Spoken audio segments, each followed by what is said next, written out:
एकनाथ शिंदे रवींद्र चव्हाण डोंबिवलीत एकाच कार्यक्रमात फोडाफोडीच्या राजकारणानंतर डोंबिवलीतील विकास कामांच्या उद्घाटनाच्या कार्यक्रमाला दोघे एकत्र.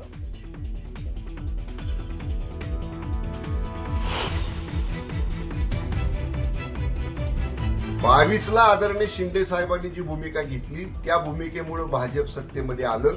भाजपला सत्तेमध्ये चांगला वाटा मिळाला.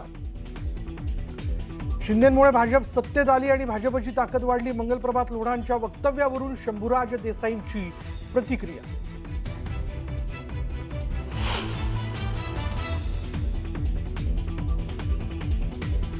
विरोधी पक्षनेतेपद जाहीर करा तर उपमुख्यमंत्रीपद संविधानिक नाही, ते तातडीने बरखास्त करा.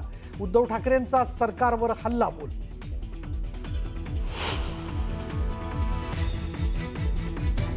पार्थ पवारांना माफ केलं तसं आमच्या या तपोवनातल्या झाडांना माफ करावं. तपोवनातील वृक्षतोडीवरून अमय खोपकरांचा सरकारला टोला.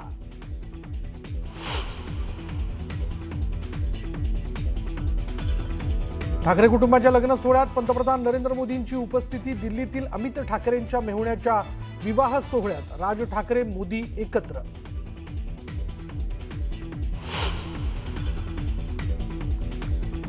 मालाडमध्ये आरोग्य प्रशिक्षण केंद्राच्या लोकार्पणाआधी काँग्रेस आणि भाजप कार्यकर्ते आमनेसामने. गोंधळानंतर मंत्री लोढा आणि आमदार अस्लम शेख यांनी एकत्र केलं लोकार्पण.